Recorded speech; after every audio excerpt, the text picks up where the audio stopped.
Every cult, every culture has certain patterns of behavior which it shames.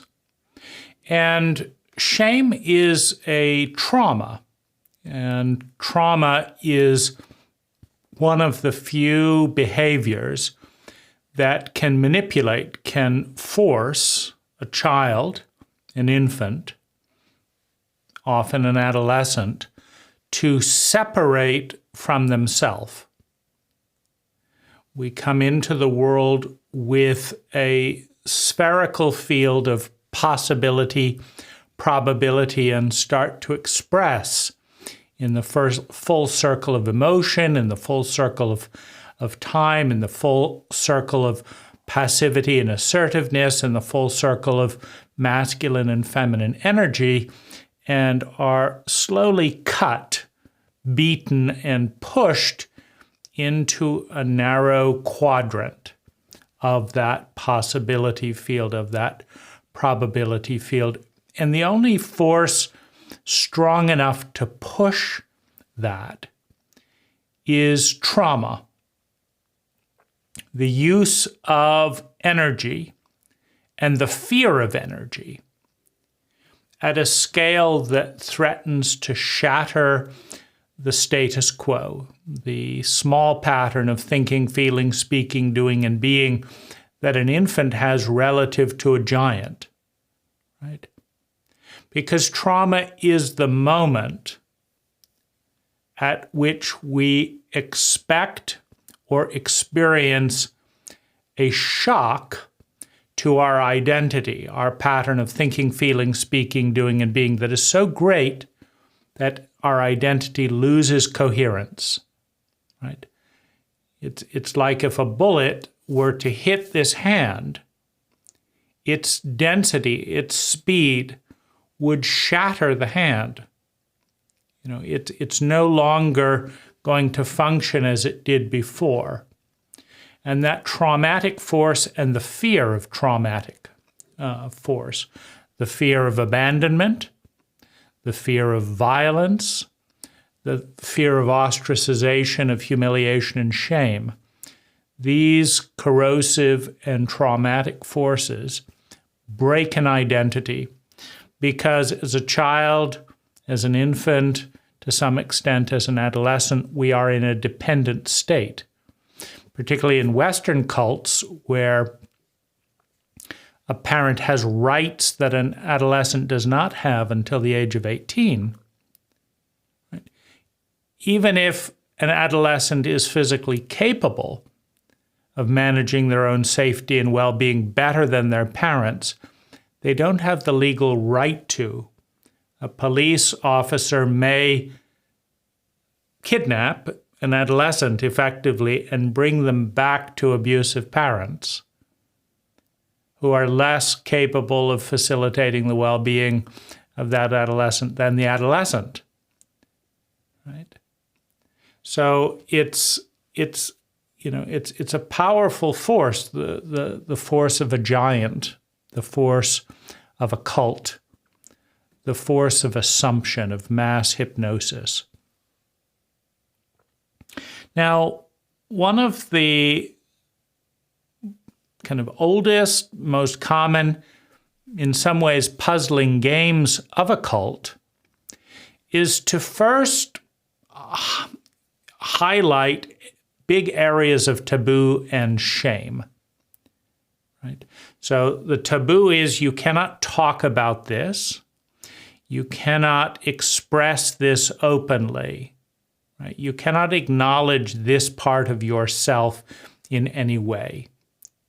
So most cults take certain emotions and make them taboo, sometimes for different genders. And most cults take certain intensities of emotions and make those taboos. And then almost all cults take aspects of our sexuality and make it taboo. And this is one of the biggest cuts into the psyche, into self, because the universe only exists because of the sexual drive. Now, what is the sexual drive? Why is it so fundamental to existence? Why is it woven into every aspect of the universe? Well, once upon a time, right, as the story goes, the universe was the size of a pea, right? And a moment or two before, it didn't exist, right? Time began, space began, and it began expanding. And as the universe got further and further apart, parts closer to the center of the universe evolved at a different speed and in different ways than parts going at different distances away. A segmentation, a series of distinctions and gradations started to appear in what was once one, right? And so the universe got longer in time. It got bigger in space, wider in space. And it became more and more differentiated the bigger it got and the longer time went on. And then how much of the universe and much of the diversity and creativity in the universe that we see today emerged is that then parts of that distinct energy that separated came together again and formed new synergies, new parts of reality that didn't exist, right? Certain gases interacted with other gases, so a series of sexual interactions occurred. A sexual interaction is two distinct energies coming together and creating a third energy that is different than either one and that couldn't exist without both distinct energies, right? And if you want to create an entire universe with trillions upon trillions of stars and, millions of different species on our Earth alone, you have to, right, separate, differentiate, and then come back together again. And and good sex is when something new, something is born that did not exist before the interaction, right? And so that's the source of all life. So it's very odd that cults pick sex as one of the most, significant arenas to impose taboo. If you look at chimpanzees, our ancestors, you see, a wide array of sexual activity, right? Multiple different sexual partners, and it's not. There's not a big fuss about it. There's certainly no big cult taboo around it, right? Chimps feel horny from time to time, meaning they feel aroused. They sense often the possibility of offsprings, and without that much of a ritual, they come together, have a pleasurable experience, and then carry on with their life. Now, human beings of all the species that we know of in life have interjected the most amount of somewhat odd steps between the impulse to have sex and having sex. You could say that, the essence of cult or culture is how many unrelated steps are inserted between the impulse to have sex and having sex, right? Because a chimp has the impulse to have sex, and they have sex within minutes. It doesn't cost anything. It's not made into some elaborate meaning, right? There isn't a lifetime commitment, right? There's an impulse to have sex. There's sex. The impulse is fulfilled, and life continues. Now, in somewhat simple cults or cultures, it's closer to that, right? But the more cultured a group is, the more indirect and circuitous that path is, right? So to the point where you have the impulse to have sex, but you can't have sex in high school. And you're supposed to learn how to make money so that you can attract someone to have sex. So you do all these things you don't want to do. Then you get a job that in many cases you don't want to do so that you can make money, which you don't want, so that you can buy things often that you don't want, so that you can have a partner that in some cases you don't want, so that you can have sex that you want. Right? So it's a pretty circuitous route, right? Don't think about sex during high school, 5 years. I mean, that's delayed gratification in the extreme, right? Don't, then do this, then do this, then do this, then do this, then do this, then get married, right? So that you can have sex, right? So how is that going forward, right? Chimpanzees, they have the impulse to have sex. They have sex, done in minutes. Right? Human beings, 5-year delay, this, and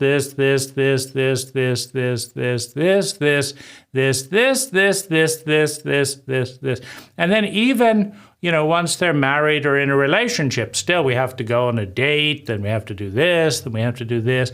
It's an absurd, convoluted plumbing system to route a basic and universal drive in the most tedious and boring path imaginable before ending up where the chimps were all along, right? It's going backwards, right? And then cults will program or brainwash their members into pretending that to take a shortcut is taboo.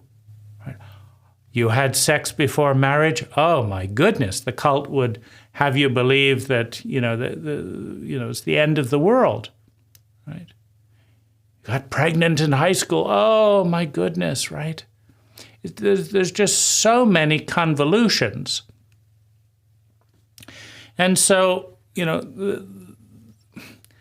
I would say that step one of the shame game is you take the circle, the vibrant whole, the entire possibility. You take the circle, and that's your whole natural expression, all your aliveness, your curiosity, and you narrow it down to, a cult-sanctioned version of who you are through trauma, through shame, through humiliation, and the fear of trauma, shame, and humiliation, physical beating.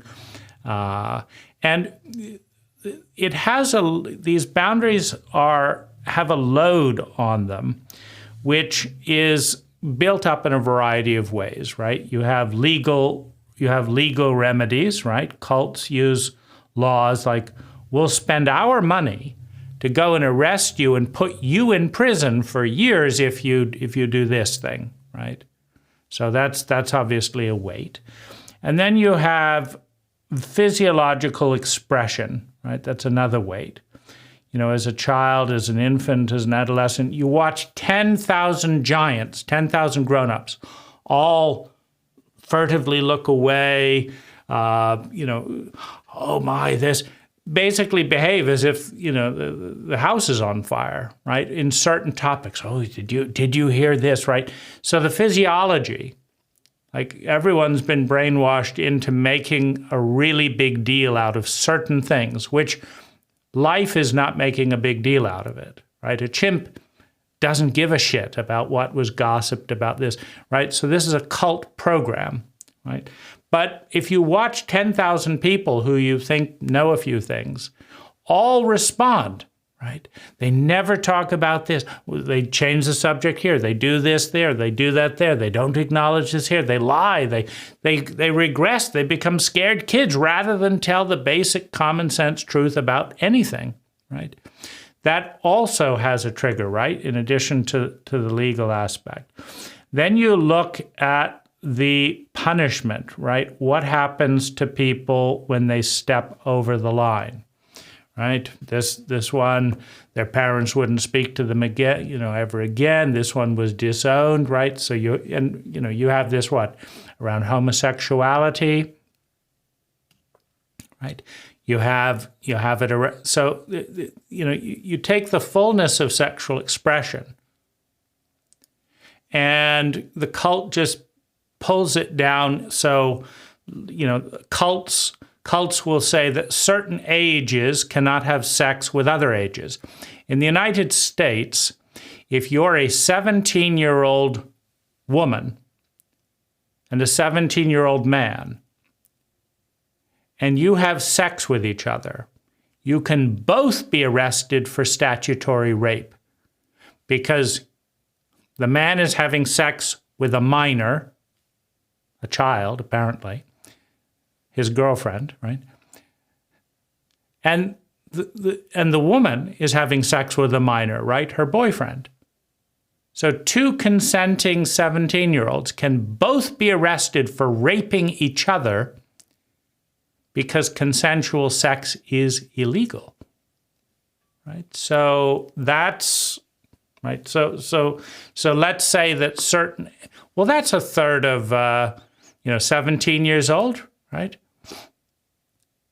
That's a third of many lifetimes. So let's just knock that all out, right? Before 18, all sex is illegal and taboo. Then let's look askance and charge up the topic of a 20-year-old and a 50-year-old, right? A 50-year-old and a 20-year-old. So that's not looked at, and so we'll get rid of all that. Then we'll say that, all women who want to have sexual expression with women, there's whole cults that will put people to death for that. Then we'll say that anyone who is raped, right? Or let's not even go that far, right?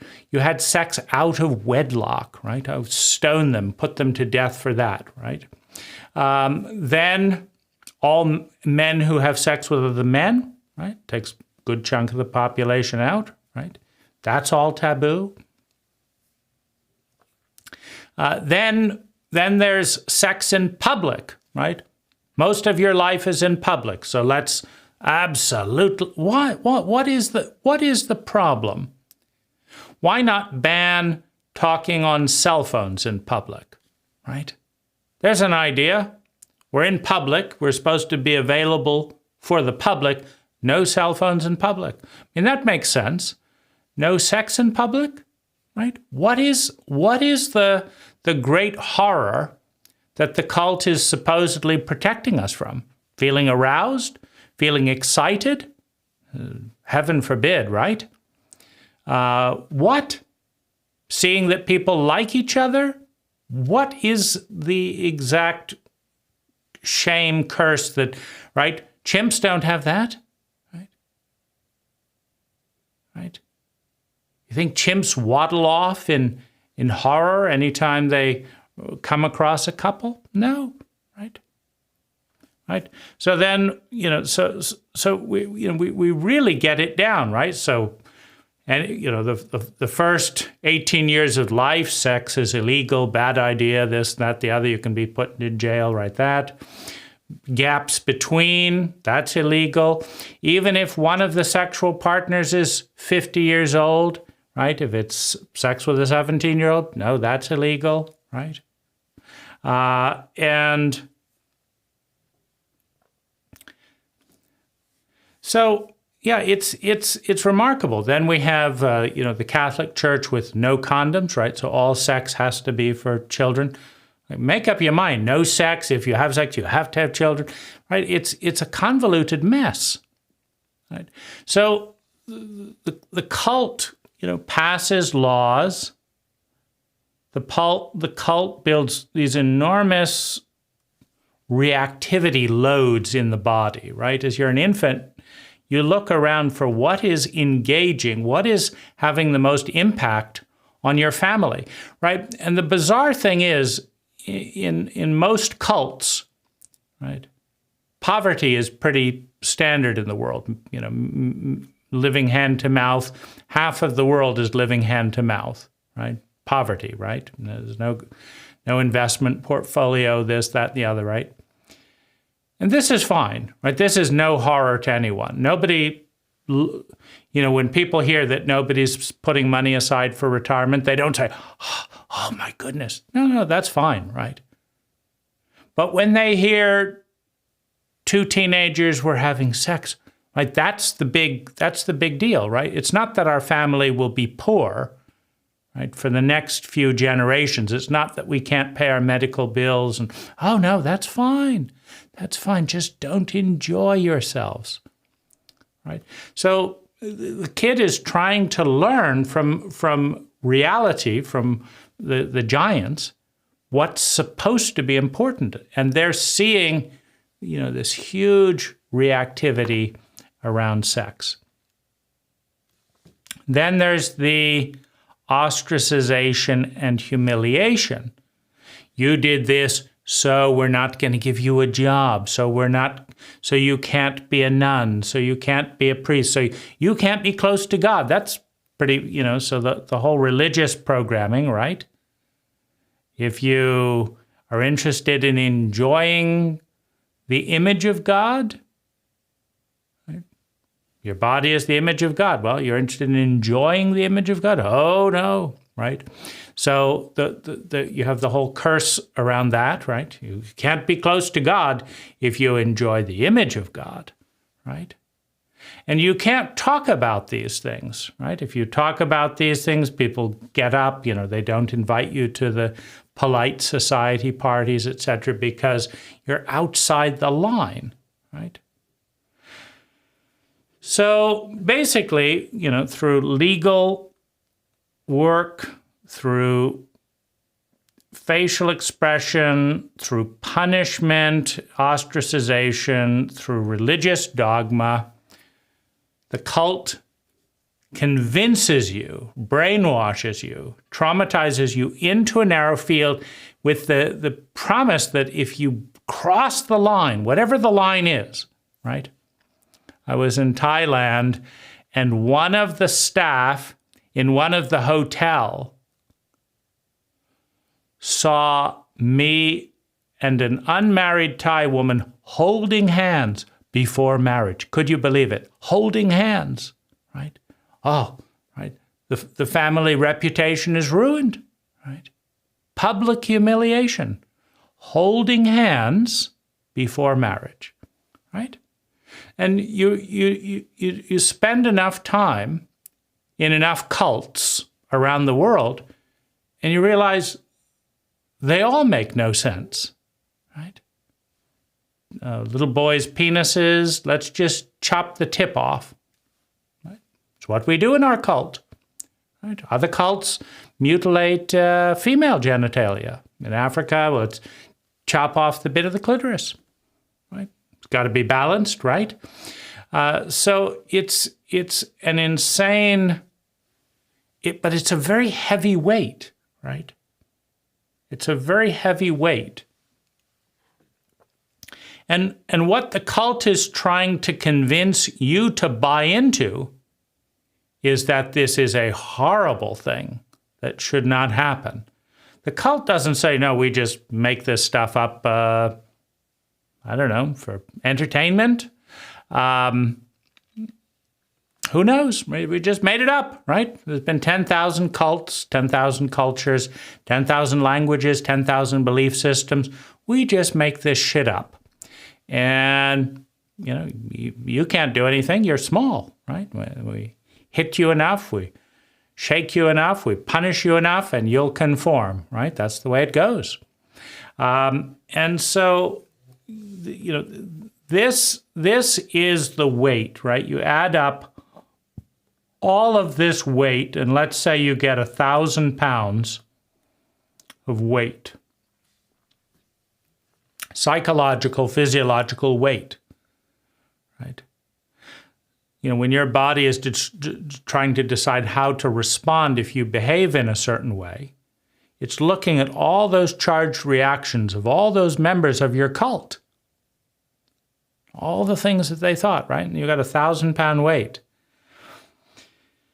Now, because particularly in the area of sexuality, cults are at war with life, right? How do you think, I mean, imagine if the universe played by these rules. Oh no, gases, we can't, gases can't come together before, this age and that age. Oh no, certainly. And did you get married? Oh, you didn't get married. I mean, imagine if 95%, because the cult basically takes the full range of healthy, curious sexual interaction. It takes the full expression of that and pares 99% of it down, right? 99% of all our sexual creativity is eliminated through a combination of these shames, right? So how do we've been generous in this little quadrant here. So how do we do that? Well, first of all, we say that you cannot have sex with your own gender, right? Well, that gets rid of that. That's half the world's population. Then we say you cannot have sex before 18, right? So that gets rid of, 20, let's say 20% of life, if we'll be generous and pretend you live till 80, right? Well, maybe 25%, right? So get rid of that, right? And then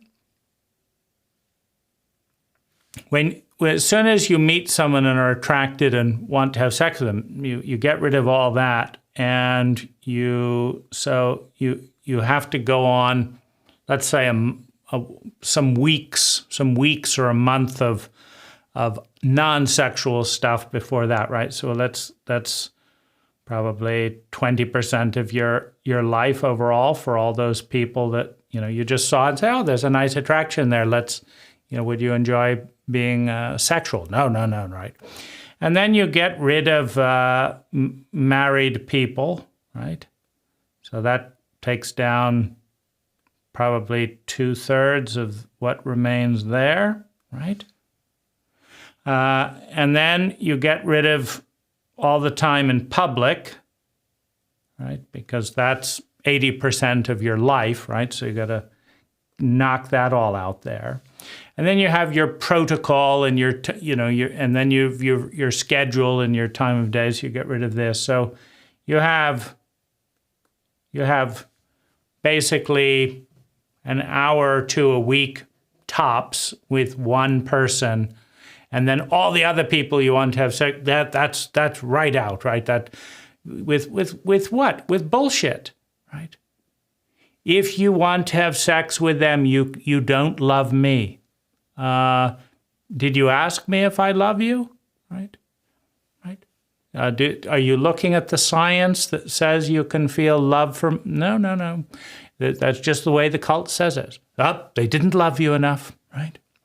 So it's down to 1%, right? It's down to 1%, right? And heaven, imagine if the cult got a hold of the universe with its enormous creative, coming together and alchemy of all these different energies in all the different way, and got that down to 1%, right?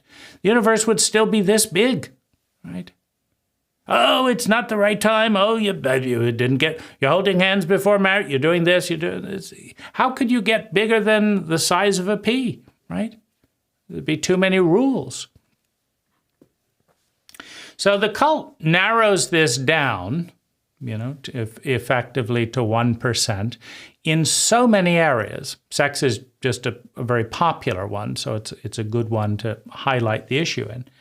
And then, right, if you cross the line, oh my goodness, right? It's not, hallelujah, you're joining the cycle of life. It's, what have you done, right? All of this stuff comes crashing down on your back. You know, do you want your business taken away from you, your family broken up, you're this, you're this, you're this, you're this, right? And it crashes down on your partner as well. You let them do this, you did that. You know, you've been cheated on, this, that. Well, no, we have a conversation about it. We decided this was fun. Oh, my goodness, no. It's a joke. So all of this weight, 1,000 pounds, comes down on you. And then you have to pick up, you know, 1,000 pounds of debris and garbage and get rid of it, just to come back to neutral, right?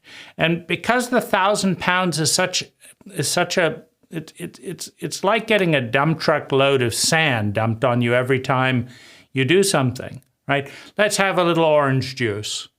Well, dump truck of sand, that's all taboo, right? Dump truck of sand, okay, crawl all out.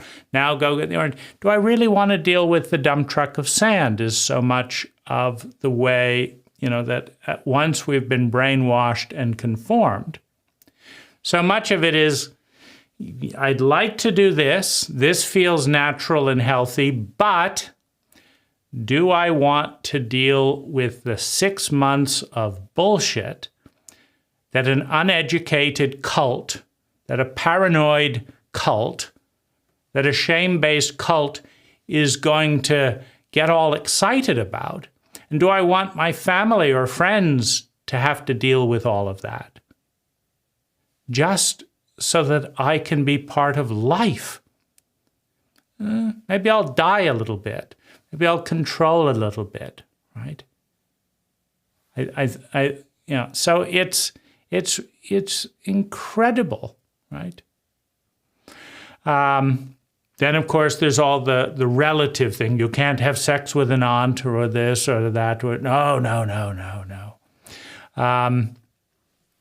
So all that gets knocked off as well. So it's basically, you know, the cult has to make this entire thing up, right?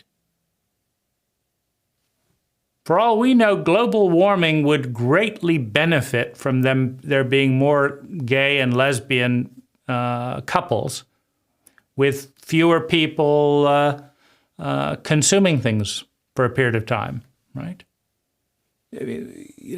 But we just make this stuff up, right? And cults have been doing it for years. Like a daughter has sex by rape before marriage in some Arab country, and the parents have to kill her, or they will be shamed. Really, that's pretty unique, pretty creative. Where'd you come up with that bullshit, right?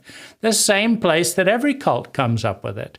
So the cult creates this huge load, dumps it on its members, and then its members continue to do stupid things that make no sense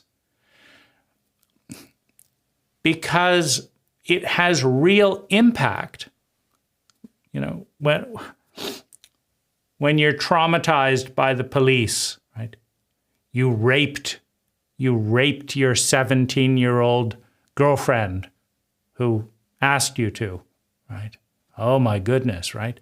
When you can be humiliated and put in prison and get a criminal record for loving your girlfriend at your most sexually active period, right? I mean, how dumb can you get to fight the basic forces of life with your cult, right? But that's never stopped a cult before, right?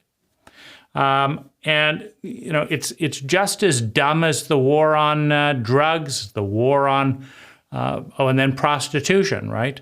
It's all about money. Anyone can make money. That's a free country. You can pursue happiness. Oh, but don't.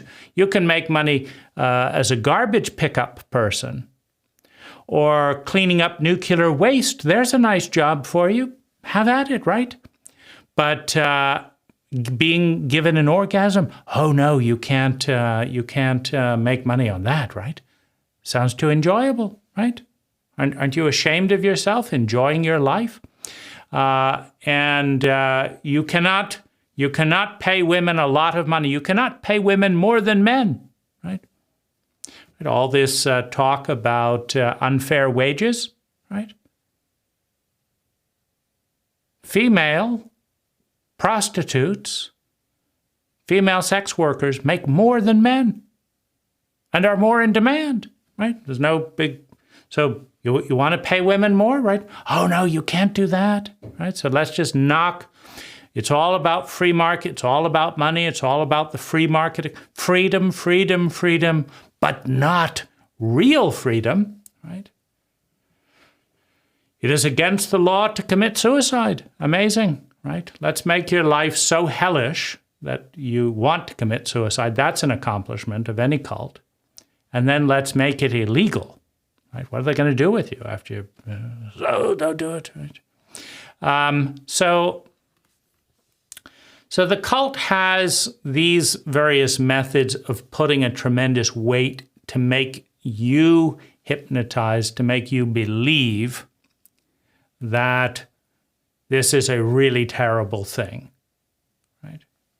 And, as copying herd mammals, right? We usually look around, and that's what mammals do, and they try and copy other people, right? Hopefully it works. And then once, it's kind of an odd thing, because once the cult convinces you that this is a horrible thing, it then tends to go about making it harder and harder not to do it, right? So the cult has done a similar thing with homelessness in the United States. It's horrible to be homeless. You're a deadbeat. It's shameful.